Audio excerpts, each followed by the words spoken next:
I call this meeting to order at 5 o'clock p.m. This is the regularly scheduled Port Edwards Public Safety Meeting. Wednesday, September 6th. The roll call. Trustee Grundon is on Zoom, but she is not participating as a member, but as public. So in her place will be President Mansell, if there are no objections to that.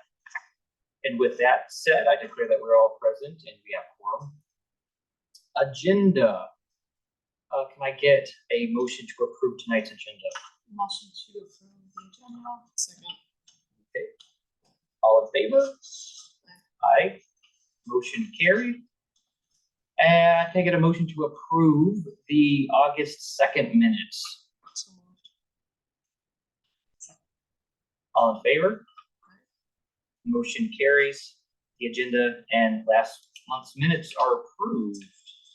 Chairperson comments.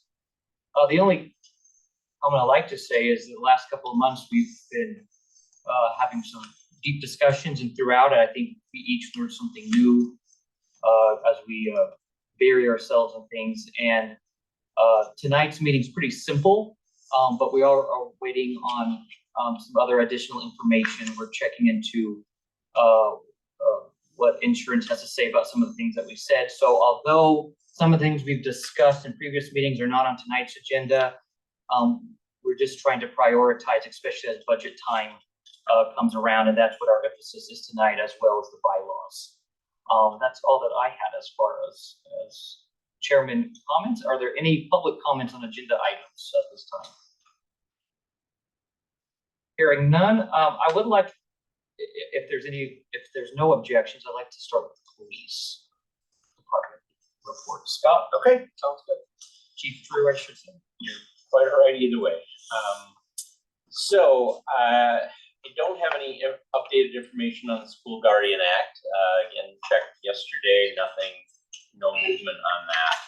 I do want to meet with Trustee Moore at some point, talk to her about possibility of applying for a legacy grant.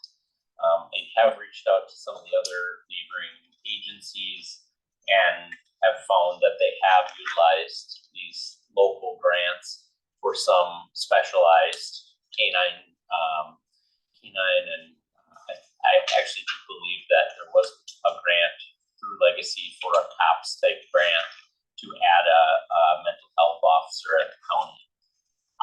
But again, with that, I want to, before I get too excited about it, I'd like to talk with Jen, and I do have some draft applications, but I know she's got some grant writing skills. I'd like to hit her up on that and get some opinions before I get too excited. I want to work with them, and I am working with some neighboring agencies to possibly work toward a flock camera system. I don't remember who all was on the committee last year, but when we've had someone from this, it's a license plate reader camera that you deploy throughout your community, and it communicates with the state system, so stolen vehicles, silver alerts, attempt to locate type vehicles would all be registered on this. It essentially records everything for 30 days. You can search, it's really phenomenal, and I'll bring you guys a presentation once. I mean, I know that there's not budget money for this. It's $3,000 a year per camera. I know there's not budget money for it, but I spoke with Nakusa PD. They're looking to get 6. And this might be something that we could apply for a legacy grant county-wide with all of the other agencies, because everybody's kind of on board. It's just some have funding and some don't. So again, I don't want to beat a dead horse, but hopefully we can get something working with that, because it's especially something I'd like to do over in an Nepco Lake edition once that becomes ours. I think that would be really a great addition, especially with only a couple entrances, 2 cameras. You can identify everybody in and out if there's a problem. It doesn't record other data. But, again, I'll bring more information once that We had 2 traffic grants this month, both of which will be reimbursed by the state. Overall, we had 8 either partially or completely open shifts that weren't covered. Lexipol, I've been trying to get the time system policy completed. It's quite a task. I'm only 15 pages into about 50. So, but I want to get that one completed before the state comes down on us for not having it completed. Our squad radio, I received an update from our vendor saying that they've now taken the shipping date off of the invoice. So we're kind of out there. Now, with that said, I had a solicitor in my office from another company who basically tells me that he can get us a radio probably within weeks instead of months. I'm exploring that option right now, but my fear is that we're going to have to pay install costs and all the stuff that we've already paid for from a different vendor.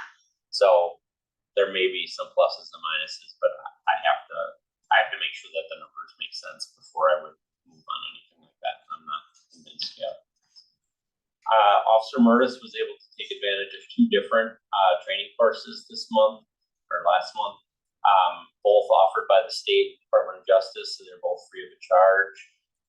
One of them was a 24-hour training, so we did have to have lodging for several nights, but other than that, the schools were free. One of them that was very beneficial. Well, they were both very beneficial, but one of them was dealing with threat assessment, especially in school districts. So a lot of administrators and school personnel attended that as well. And he came back with some really good information that he's passing along to us and the school. Tony Bastine, who's the dispatch manager, and this isn't on the form, I remember it afterward, but did a little presentation for the school in service for the staff on CRG mapping, which is critical response group. And essentially, long story short, a company comes in, they map out the school, they put it all into grids, and if there's a situation, dispatch is able to pull that up and be able to give other responding units that may not be as familiar as our fire department, police department, coordinates on this map where we may be. So instead of, we may, radio dispatch and say, oh, we're in the lunchroom, dispatch would pull up that map and go, okay, the lunchroom in that school is located at C4. So the responding officers would know, okay, we can look at this map, they're in C4, we're going to enter through the west side, whatever. So we just did a little presentation. I was real happy that Tony was able to assist me because Mr. Bina had asked me to present on it, and I wasn't 100% familiar with all of the aspects of it. So it's kind of cool to get another level or layer of stuff because I didn't know a lot of what Tony had presented as well. On the 21st of August, we had an incident at Urkel Worldwide. 64-year-old male went pulseless, non-breather. He previously had a heart attack. I was actually over on Nepco Lake Road at the time of the call. By the time I got there, the sheriff's department had a deputy there, and the police department had an officer there. Rapids Fire and EMS were both there, as well as our first responder arrived when I did. Getting a little cold, and this person had already been shocked 6 times prior to my arrival with the AED. Crews from the Urkel personnel, all law enforcement, all fire, EMS.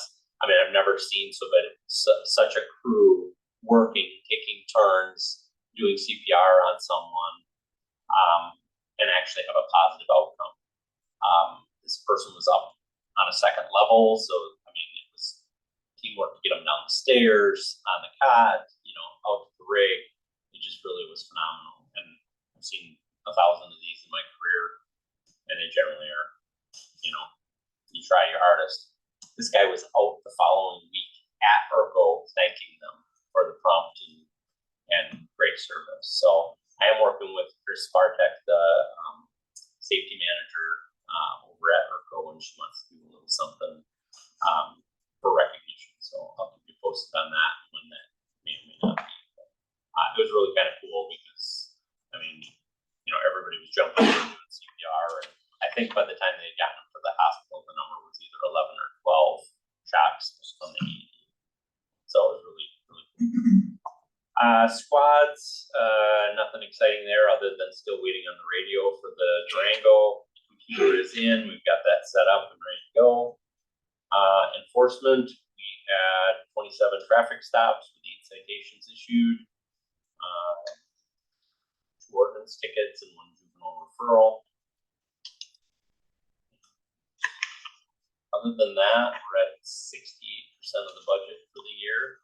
And I don't know, do you want to go into budget stuff right away? Is there any other questions that we have for Chief Drew? That's a little long.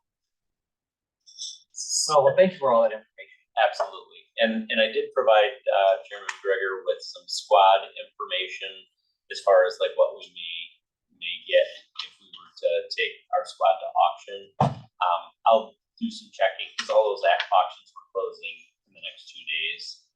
So I think the average was right around the $5,000 mark for 2019, 2017. So look at somewhere around that dollar amount if we were to take the 2018 for the auction. Okay, budget. Okay, budget.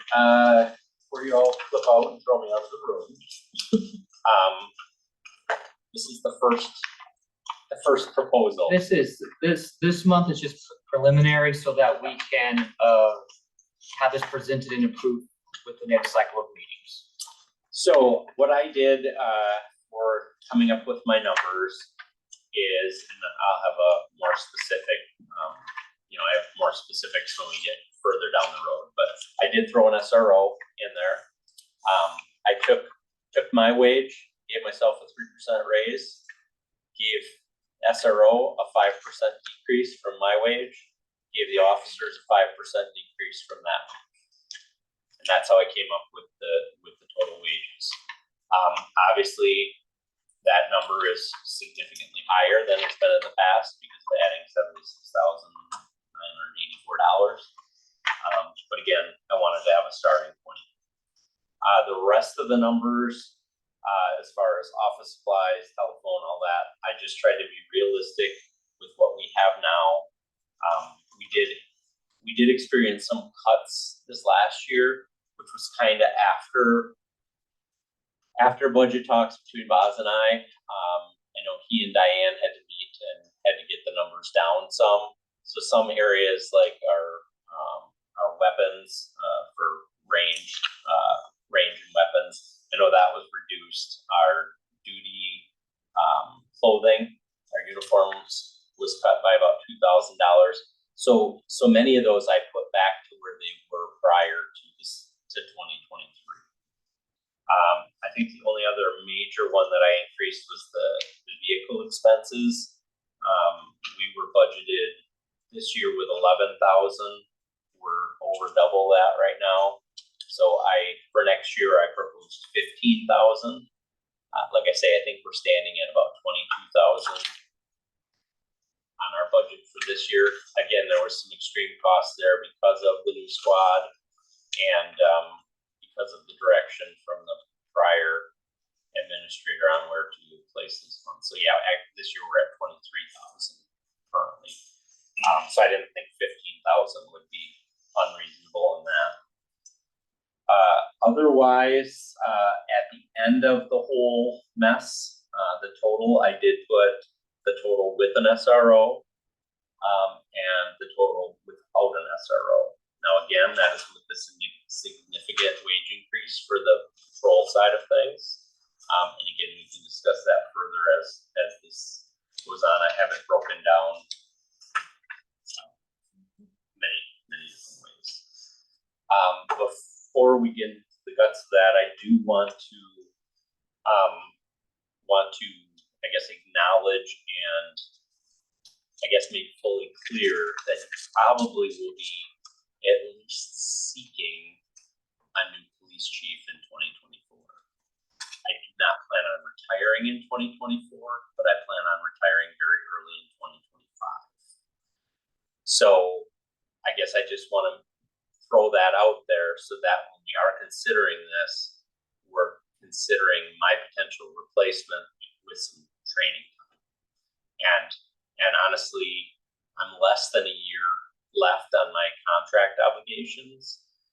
And I don't know the exact date on that, but sometime in August of next year, when I know that those obligations are met, I will try to give as much notice as possible, 6 months or whatever. My tentative plan is February of 2025, unless my wife changes my plans. That is my tentative plan. So again, that SRO / whatever you want to call it could be a potential segue into that. Again, at that point, that decision would be on you all, not me, but I certainly would be happy to, I want to be part of the solution, I guess. And hence why I've spoke to my employees and said, if you have any interest in potentially filling my shoes when I depart, then maybe you should attend some meetings and see what it's all about. Because I think the official count is 1 year, 4 months, and 25 days. I'll take any questions on. What should we expect as far as training expenses? Well, that's, I guess, a good question. It depends on what qualifications are required ahead of time. For me, there wasn't a big expense once I came on board. I did attend the new chiefs training, which is always held in January, I believe. So again, it would be nice to have that training is free from the state, but obviously there'd be lodging, and that's usually in Madison. So again, when I got hired, there was kind of a lot of hoopla. There was, meet and greet and, outside agency interviews, and it was, and what expenses the village, took on because of that, I don't know. I don't know what that will look like in the future, but I want to make sure that I'm fully transparent with you guys to say, like, this is kind of my plan. We got to go into it open eye, and hence, like the uniforms, it was down to 1,000 this year. Well, that's fine for us to get a couple new shirts and new pants, but if you're going to outfit somebody, that $1,000 is going to be a vest, and then you're going to have to get uniforms on top of that. So like I say, these numbers are more than what we've seen in the past. Although, if you go back to the wages portion, back in 2016, our budgeted wage was $273,293. So we were paying for 4 officers. So again, I know it's a lot to swallow tonight, but I think obviously we've got to be prepared for the future. And not everybody knows what's been going on in school in the last day, but it didn't really start out too good for us. The first day we had some issues. We had some unwanted people arrive at school. We had some weapons found at school. It's a little scary on day one. Yeah. So with that, I'll entertain any questions if anybody has any. Otherwise, I would assume that we'll just kind of chew over these numbers for the next whatever. And when you tell me I'm crazy, I'll say I know. Thank you for that, Chief Drew, and thank you for the heads up as well. If there's no other questions, we're gonna move on to Chief Warden's fire department update. Do you guys have my report in your I have it. Okay, I do not have a copy of it, Pull it up. but I can. Yeah, if someone has one, I can just. Yeah, do it. I don't know. Yeah, I don't think I Is there in there? So Here. I didn't see this, but I have that. Alright, yeah, thank you. Sorry, Chief Warden, if you pause there, could you, is this a packet that you gave me or did other ones? I have things from Wood County Sheriff's Department. Was that things that I asked for? Wisconsin Rapids. Wages. I think that was Wages. budget. Oh, that was all part of my Is budget. it all of it? crap. Okay, okay. You didn't have anything to say about it, it's just, well, Just for us. Just for reference. okay, thank you. Chief Warden. August, we're in the final stages of bringing 2 new firefighters on board. I think they're in their last steps of getting background checks and physicals and whatnot. As far as I know, everything's been going good, so at the next village board meeting, we should be able to swear in 2 new firefighters, which is exciting. Engine 1, I ran over to SNR in Marshfield. We had a stuck water intake valve. We couldn't even engage the pump without water gushing out of the front bumper, basically. So that's been fixed. And while it was there, I had it pump tested. We have a yearly pump test that it has to conform to certain pressures at certain RPMs. Engine 1 passed, and the next day I ran engine 2 up there, and it passed. Engine 3, it's got a couple leaking valves we have to address before we get it pump tested. And to kind of piggyback off of what Chief Drew said about the ERCO call, Brian Lukey was the first responder who was there. I know there's been some discussion over the last couple months about the feasibility of having someone respond to first responder calls in Port Edwards from Wisconsin Rapids, but this was a perfect example. He was the only one of our first responders who was there, and it sounded like he played a pretty big role in helping that person. So, something to think about as we soldier forward with decisions. 2023, we Can I have are. Oh, go ahead. I just have a clarifying. So when I'm reading it, it says Brian Lukey performed CPR alone on a patient. Is that the incident that you were talking about him performing alone on? Yeah, I mean, Okay, alone as far as without other first responders. okay, and that's what I just, for clarification purposes, because I was thinking like Josh's incident, like alone. I was Right. just trying to make sure that I was understanding what you were trying to say, Yeah, that's all. I didn't know how to put alone in I just didn't know if there was quotes, another one, that's but all. no. 2023, we are neck and neck with calls that we had for 2022.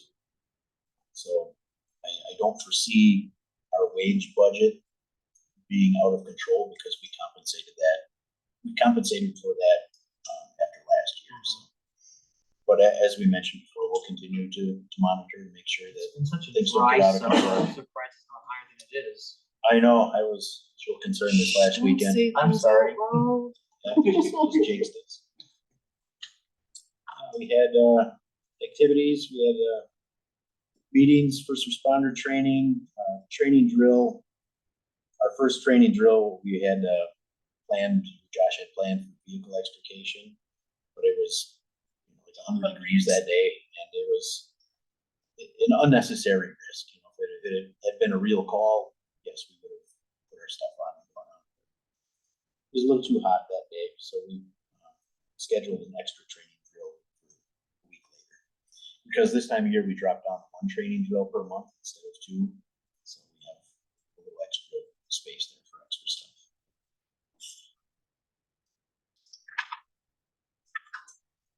Calls, EMS calls, the vehicle conditions are all about the same. Any questions on that stuff before we move into request?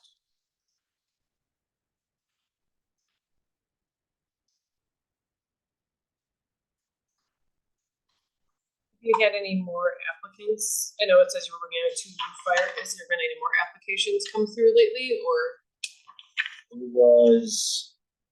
There There's one that's kind of pending. We have a PFC meeting on Monday, next Monday. We're gonna talk about, another applicant we had.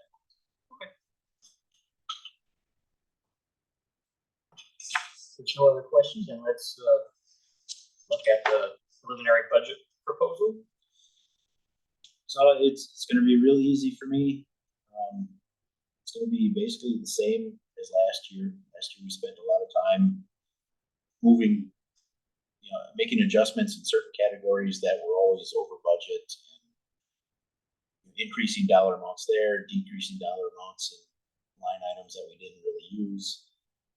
So it's gonna be basically the same, except, fire department wages, I bumped some down to fire inspection wages because those can be separated. The money we take in for 2% dues from the state can be used for fire inspection wages, so.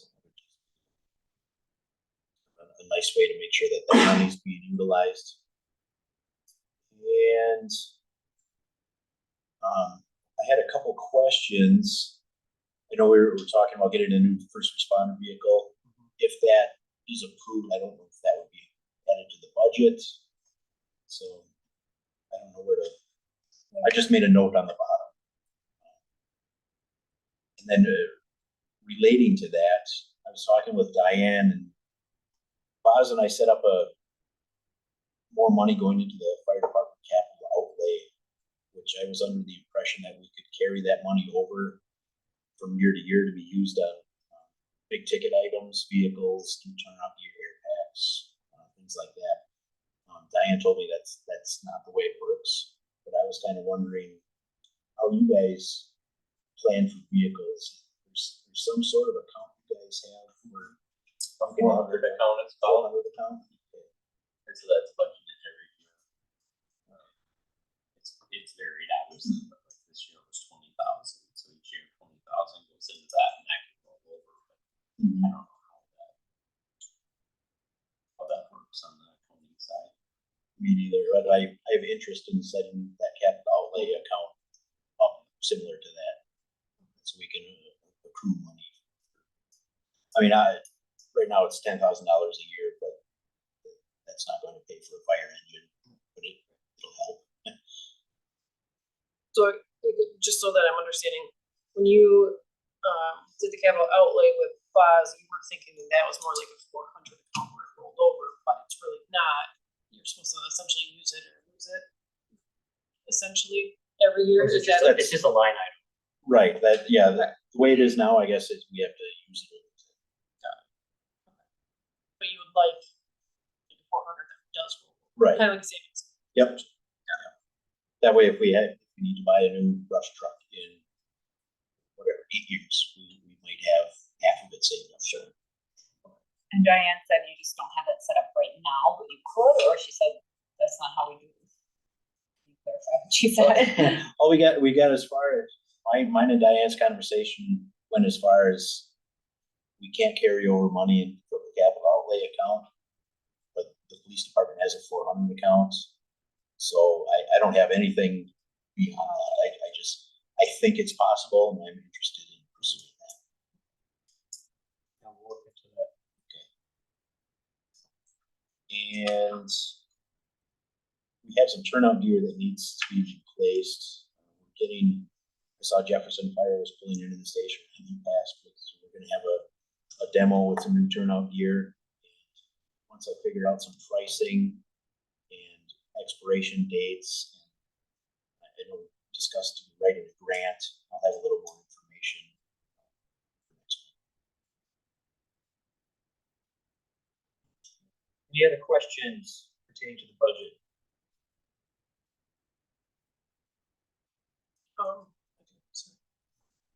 So you took out the fire inspection wages and make them a separate category. Can you, I'm just wondering if we have to continue having this conversation of EMS plus now we're paying Rapids ambulance work. Can you differentiate between EMS and fire? Just so we can get a good picture of what part of the wages are being spent on fire responsibilities or first responder responsibilities? I don't have that in front of me. It all gets lumped into one column. I know there is a line in here for fire call wages, but that's been wiped out.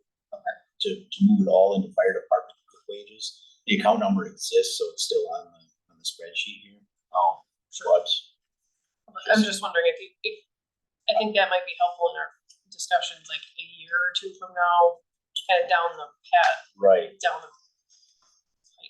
yep, I don't track that, Okay, but just shooting from the hip, I'd say probably 3/4 of our wages are, I'll say 2/3 of our wages. Having talked to Diane last week, year to date now, wages are about 36% of the budget so far, so. And I did look at the form with her, just so we know where we are.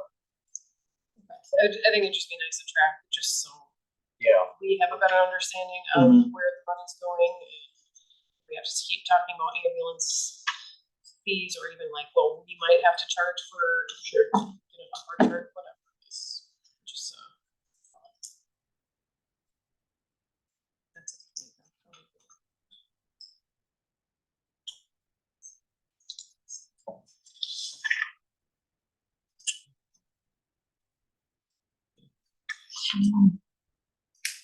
I did have I would say maybe a related question. This is somewhat hypothetical, not really just for Chief Warden, but as we consider the new rescue vehicle, I'm gonna play a little bit dumb and ask the process, especially on the board level. Because we're gonna propose it, because it's sort of left there hanging. We didn't say either way. And so we need to know what that process looks like once we approve it here, present to the board. And my question is, what does the board, maybe this isn't appropriate for public safety, but maybe it is, but how does the board consider that? I mean, if we don't have the money in the line item, where do we pull it from?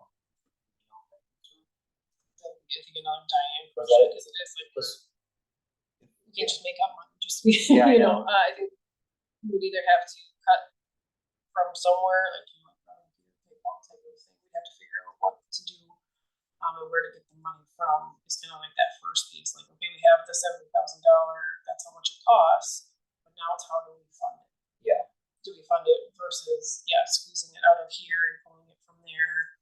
Do we get a So really, loan, at like- this point, I don't, I'm sorry. At this point, is Diane the only one with that information? I think she would be the best person to ask, just Yeah. because I don't live and breathe it every day like she Yeah. does. I think that's the safest person to ask, because I think that's gonna be the question, right? If it goes from public safety to FHR, because it's a big financial piece then, and they look at the budget last, it is gonna be the question of, okay, where are we getting money? So you kind of have to have that answer along with. That's a nice piece of information. Here's what we're asking for, and here's how we have figured out where the money comes from, versus like, I don't know, like, right, like, That's how I feel it right now. It's like, I have no idea where that right, so I think information it would comes be from, so.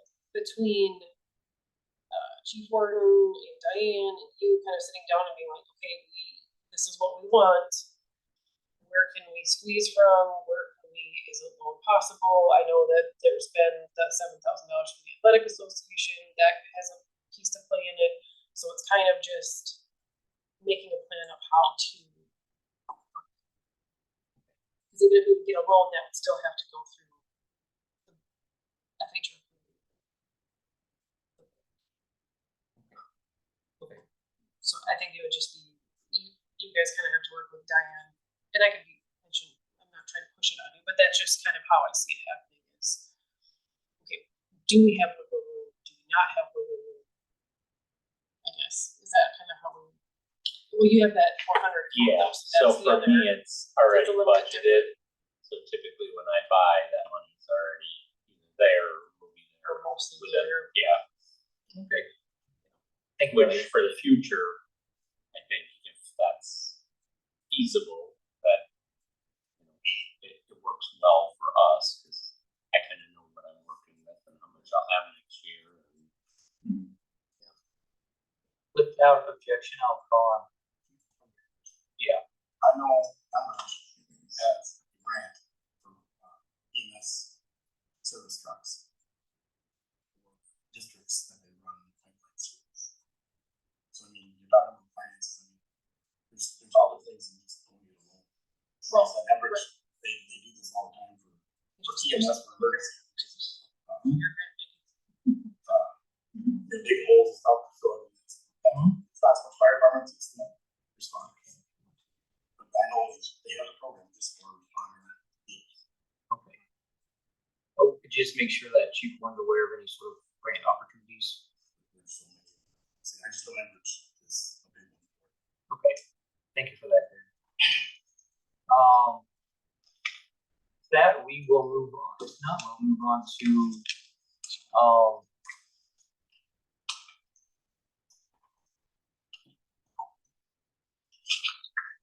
the bylaws. The bylaws is majority of the packet. We just need to make the motion first before we discuss all the details. I'll make the motion to, approve the fire department bylaws. Okay, there's a motion to approve the proposed fire department bylaws. Do I have a second? Can I interject here? Yeah, I see you got 2 pages of suggested changes. we're gonna, because now we're gonna discuss. Yeah, now we're. We just adding opened this up the stuff. motion. Okay, That's why. I So, got you. any discussion? We're trying to be more formal. Yeah.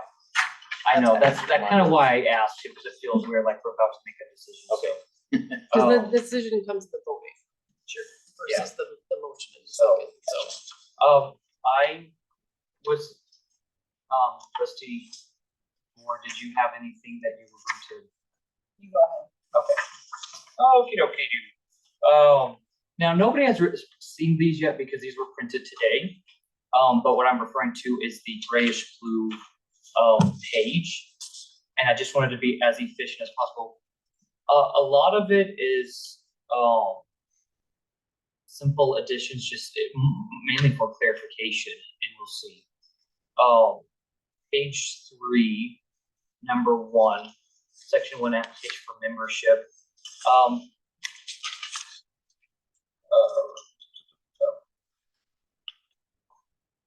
Oh, before I begin, I'm sorry, there's one thing that I realized, this has been a long process with the bylaws, it's been taking us a lot of months, and I realized that one of the things that I thought, one of the things with the bylaws is like ordinances, we update them as we go, but here we are taking this big document and approving it all at once. And so that's why it's a very hefty project. And we've already spent an hour on this, and then you go through it again, I'm like, oh, here's another layer as more information the last couple of months have come to us.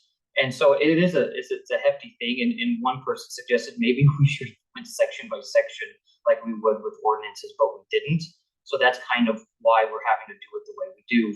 But it is our intention because the department needs to have their bylaws. And so it is our intention to get it done tonight and put it to rest for their sake.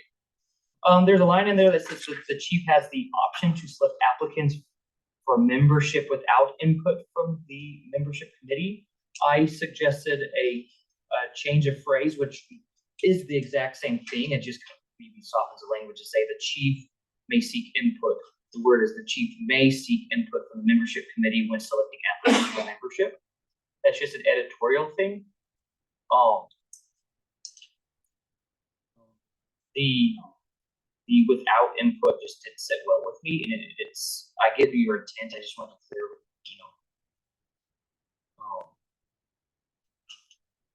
that change be acceptable, Chief Warden.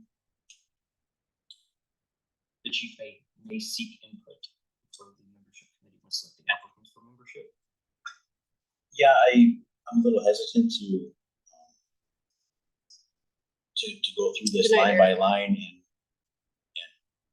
approve or disapprove things, because we actually have to finalize this and vote on it as a collective whole within the fire department. So if I go down these lines and say, yeah, everything looks good, and then you guys vote on it to approve it before we vote on it to approve it, there's gonna be some headaches there. mean, I like that change. It's a good suggestion. I'd like to discuss it with the rest of the firefighters though. Are you suggesting pushing this to another month? Yeah, I didn't think there'd be this many suggestions. So, just so that I'm understanding what you're saying, you would like the fire department to, have they looked at this option and have okay with this, what you're presenting to us now? So this part has already passed. And right now, you're kind of operating with no bylaws. Do we have to approve your bylaws or approve? We have existing bylaws. I think that just But as they're pretty before, outdated, they're- they're like what, 26? Yeah. I found. I just Be didn't Oh, know, is there a list of that? section in the back which says when the last update was. the way you phrased it, that's like, we need to get this done so they can report and have bylaws, that's why. I They was do, Well, it's asking. just a lot of them sorry, are very they- outdated, Yeah. where I think, I don't want to put words in Chief Jordan's mouth. I would assume that it's in everybody's best interest to have them updated, relevant. Is there anything But I on, sorry, Go ahead. is there anything on here, Caleb, that is a complete no-go in here that you're like, whoa, that has to be changed, or is a lot of it semantics? No, I think there are some substantial things in here, but, I don't think you can just present this to the fire department without any context, so I think that we do need to go through here. Well, I'm just wondering Okay. if Oh. cause if the fire department's already voted on this, how often do you update your bylaws? I mean, there's been 6-year stretches in between updates. So I'm thinking if it's really minute changes, we can accept how it's written now, and then, you know, if we say, hey, the next time you go over your bylaws, can you look at this versus that, or we can. I just don't want this to drag on anymore, it's just my thought, because we do have budgets, we do have, I mean, a lot of other things that we need to. So I guess what's your big, one of the bigger changes besides like this, the grammatical? On that page, number 3, that section pertaining to background investigations, my question is this still relevant, or is this all have to do with PFC now? I think that was a PFC. That's a PFC one. See, Yeah. these bylaws have already been through a process. They went to Boz. He put his input in with working in conjunction with the village board. They went to the PFC. They added their language. We made our changes. There was 4 different colors on here. Yeah. And now we're down to what I thought was the final version. So So, I would have to go back like 3 revisions ago and see, well, if we take out that background check part, is that something the PFC needs added in there because of their state statutes that they're following? I'm not saying I'm opposed to it, I'm just saying it's gonna need a little more homework done. Then why don't in your version put a footnote in there pertaining to that one? You put a footnote for number 3. Can I ask what's wrong with it? I mean, the membership committee, don't you guys go over the background checks, or is that just you and the PFC? It depends how sensitive the background checks are. Okay. You know, if there's some sensitive material, it's just between me, the PFC, and I'll involve my assistant chief too, just so he's.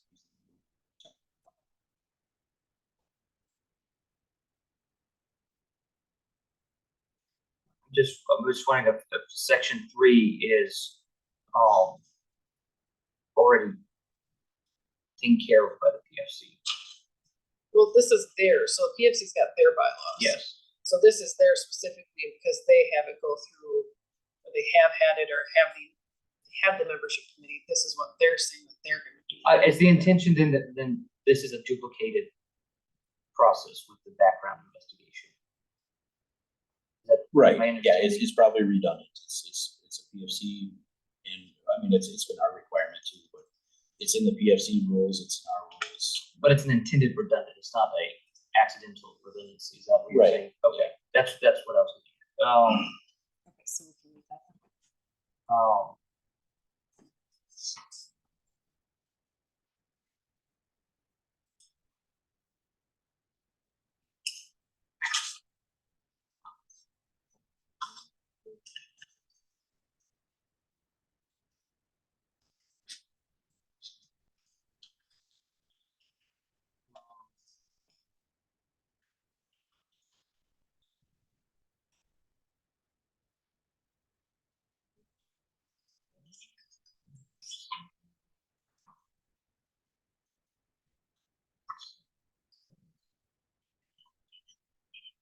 Thank you.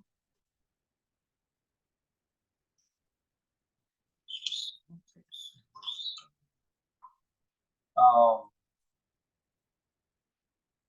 like on number 4, page 5, number 4. That's what I was trying to do.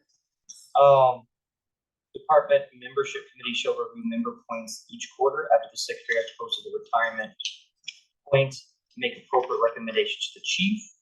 I propose the change from department membership committee to the public safety committee.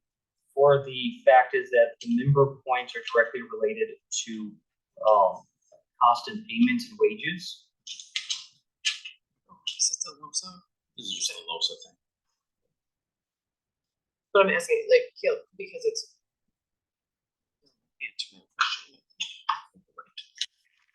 Do you want the public safety committee to review?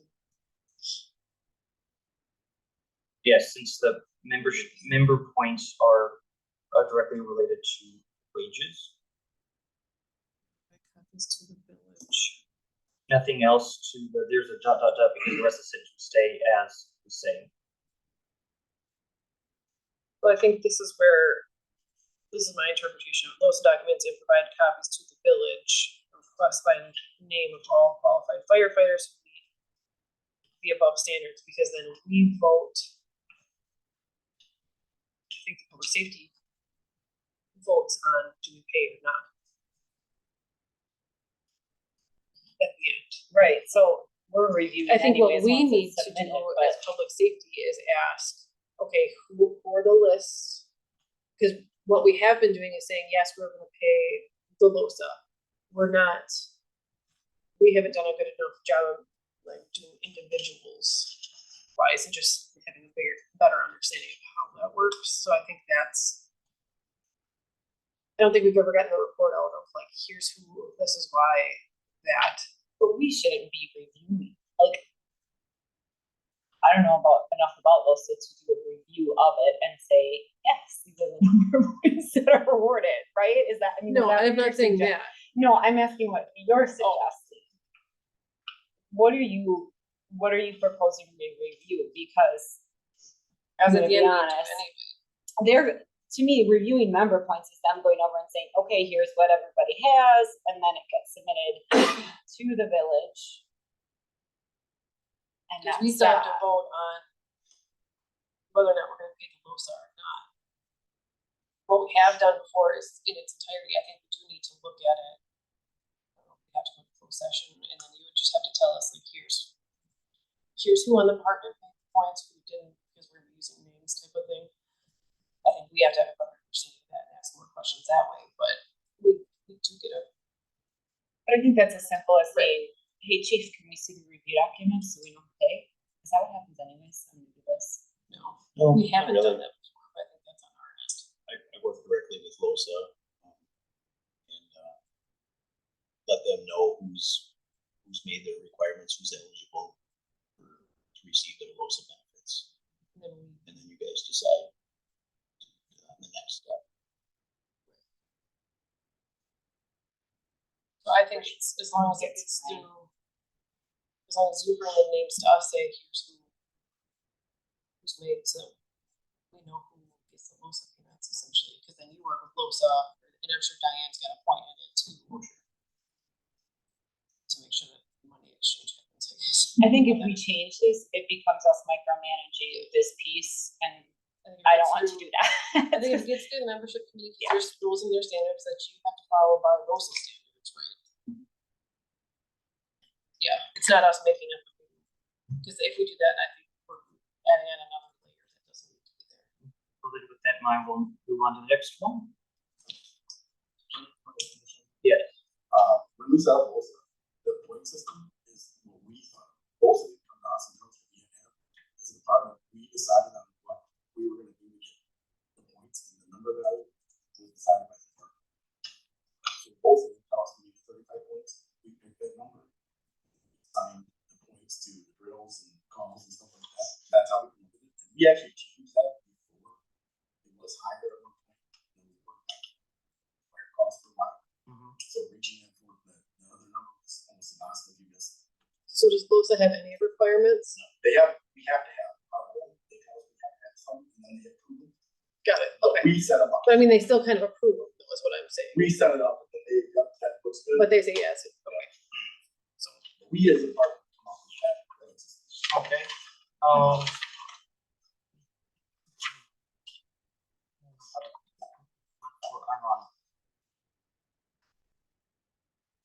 number 12. There's no,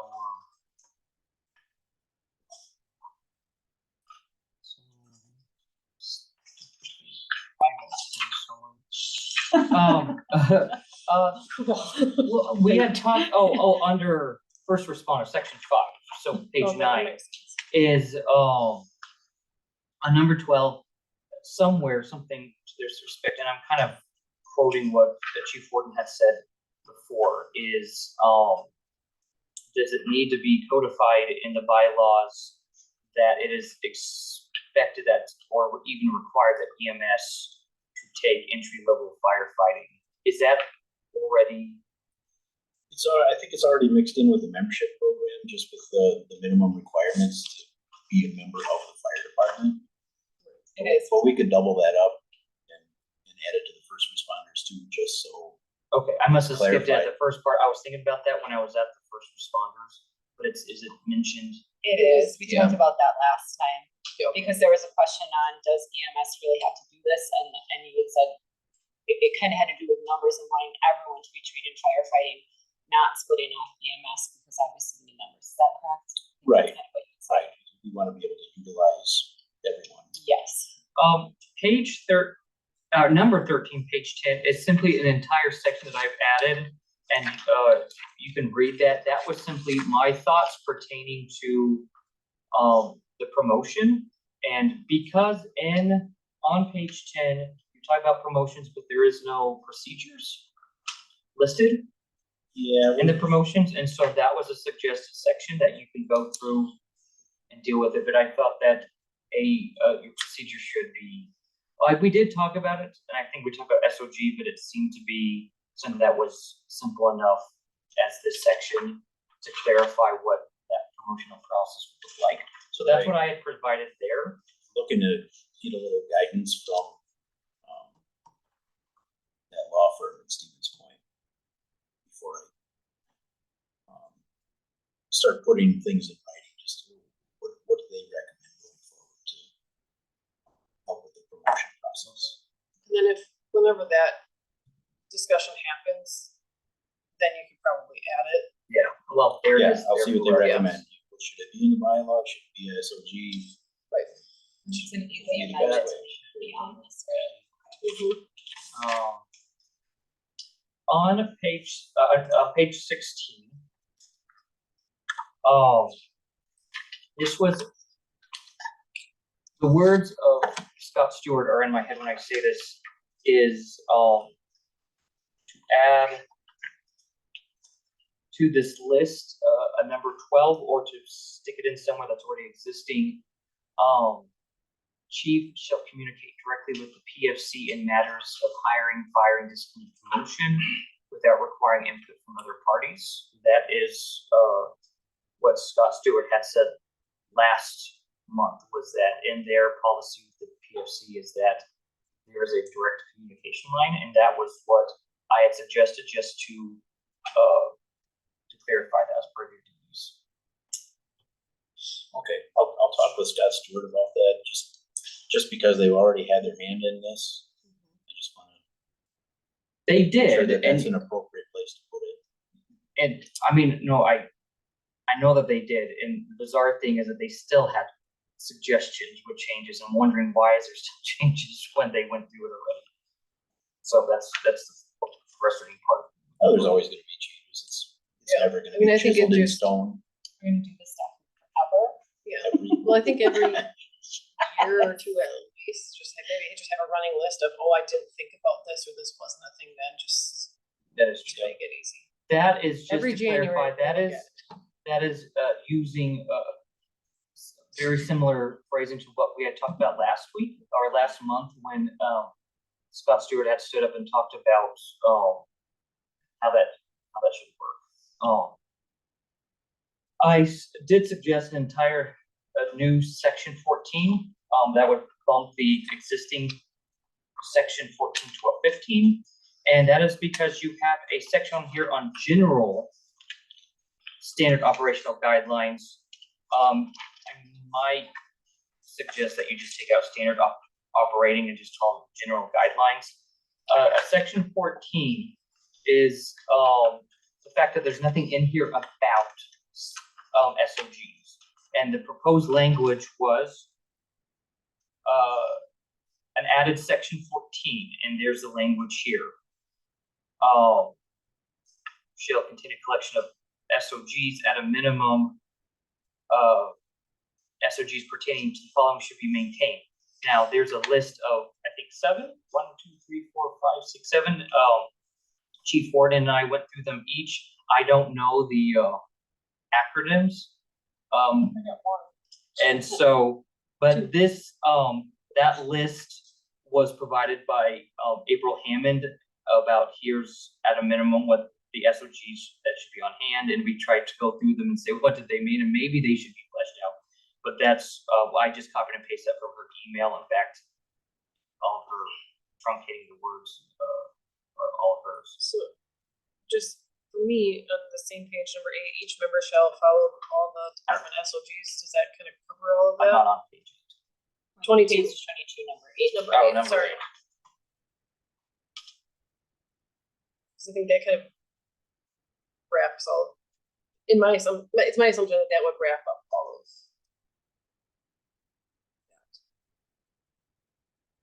Number 8 and 22. Each member should follow all the department's SOPs. That way we don't have to have a whole nother section on. I mean, that just talks about the members following it, but there needs to be a section in here. Tell me why, so we've got the bylaws, then we have the standard operating guidelines. They're 2 separate documents. Why and how are they supposed to work together? Can someone comment on that? The standard operating guidelines, so it goes into a lot of detail, that really doesn't need to be in a formal bylaw document. I mean, we talk about everything in there from how to do a right-handed search during a house Okay. fire, And the new show Or the the- job. how much money we spend sending flowers to funerals for family members, where the cutoff is for sending flowers to family members. You know, is it immediate family? Does it extend to cousins, aunts, uncles, things like that? So it's a lot of, day-to-day, I think it's more internal. yeah, As far as practical. totally fire internal. Thank you. And are the documents supposed to work together, or are they just kind of standalone? Well, I think that's what I'm wondering is that number 8, I think that suffices as in like, here's the big bylaw thing, okayed by the village board saying, yes, you need to follow those. Yeah. Like, instead of listing out all of So, the things. so there, it's very interesting because, there's required ones. I mean, there seems to be 2 different levels of SOGs. I mean, there's some minutia and some, like, why would we need to look at flowers and all of those things? This section, was from Village Administrator Dwayne, because at last month's meeting, it was my understanding, like, we'll make an action or whatever, and he said, no, SOGs should be approved by the board. But think that we need to approve all of those, but there does seem to be very important SOGs as well, so I'm a little bit confused on how all of those get lumped into one category. I'm kind of hung up on the wording, standard operating guideline. It used to be standard operating procedure, but procedure was more of a hard set rule. The guideline is fluid. You follow it as close as you can, but it's not a law. And then here in the wording too, at a minimum, SOGs pertaining to the following should be maintained. It doesn't say shall be maintained, so I'm kind of wondering if we're getting a little ahead of ourselves where these are guidelines, these are aids, tools to use to conduct day-to-day business, or are they official, hard and fast procedural documents that need revisions Do you and have rules and things? SOGs pertaining to these ICS, PPE? Do you have those SOGs already?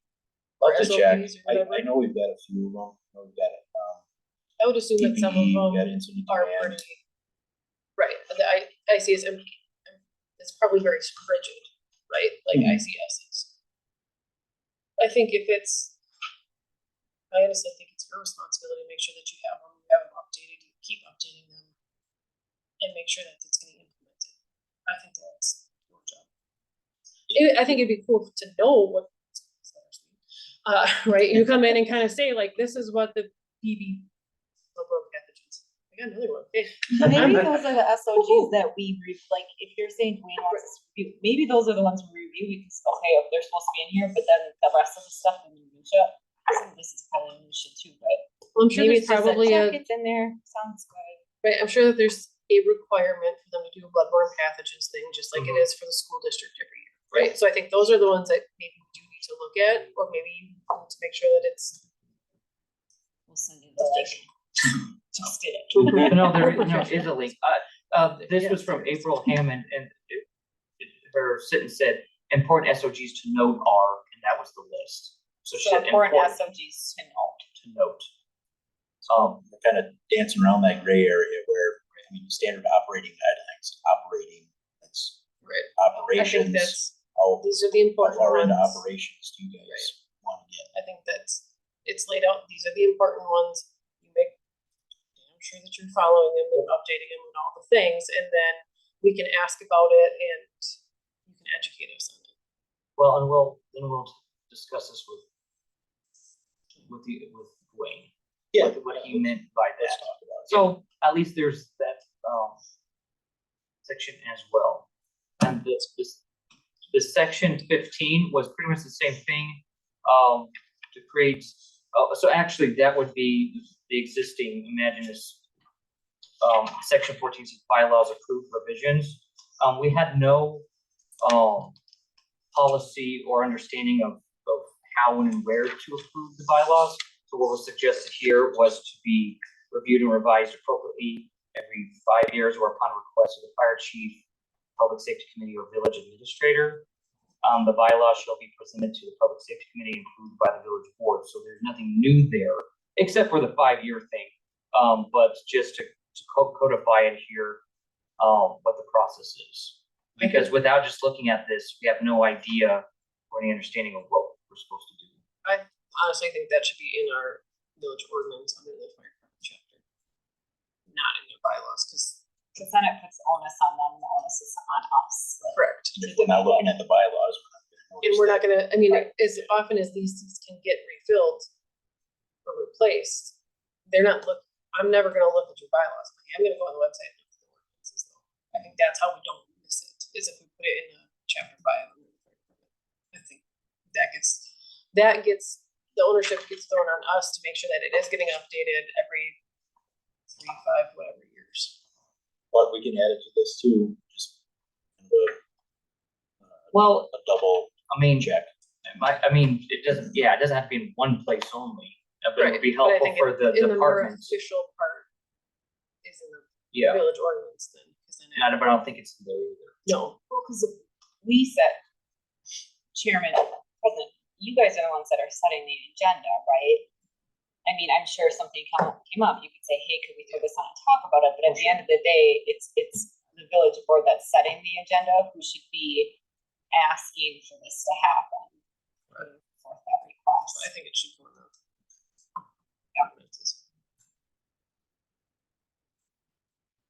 And then once it gets in the ordinances, then yeah, you can put it in the bylaws, then just, yes, the double, but. I think that we should then talk about it first as ordinances.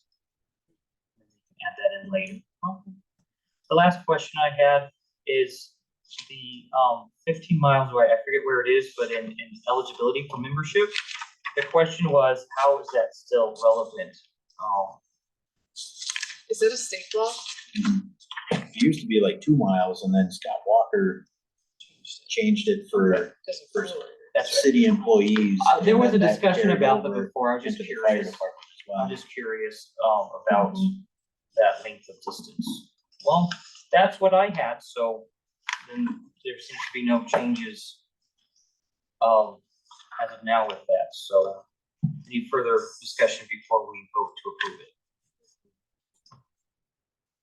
All in favor to approve the fire department bylaws as presented? Aye. Motion carries. They are approved. It will go to the board for final approval next week. Okay, discuss old business, any old business. Any new business to bring forward?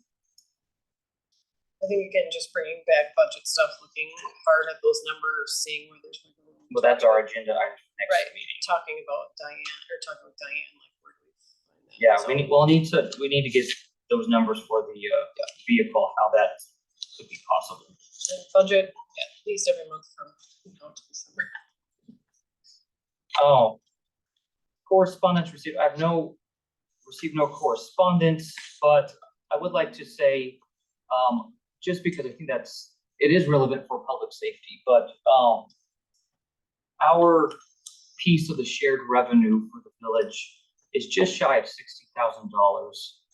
And, to, paraphrase Diane, is that with the increase in the contract to the Wisconsin Rapids ambulance, plus to fill in the gap of some financial aid money that we normally receive, but we won't receive next year because of how our budgeting a couple of years ago was.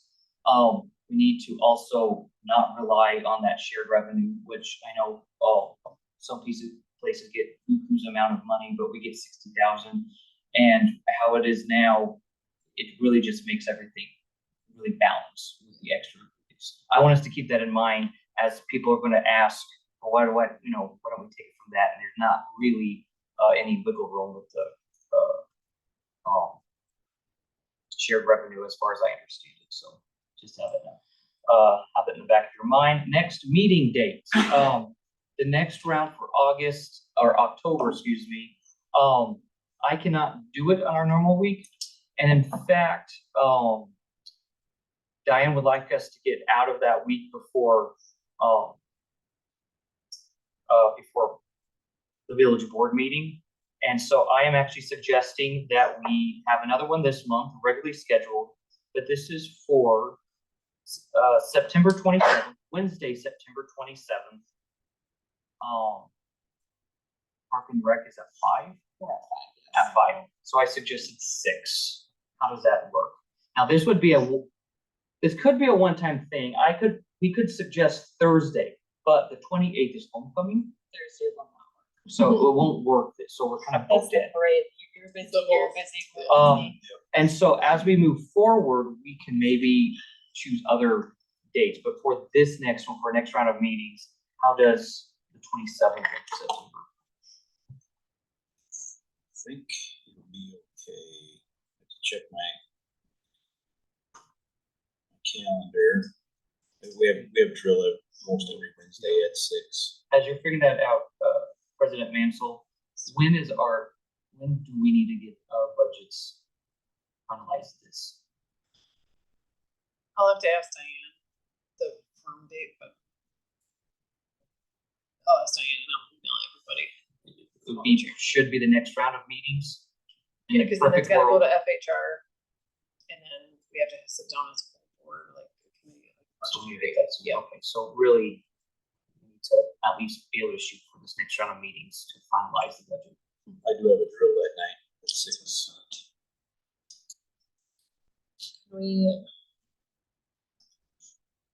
So, we really, you can't go do the first week of October, is that No. what you're saying? Correct. What, Monday or Tuesday? The 25th or 26th.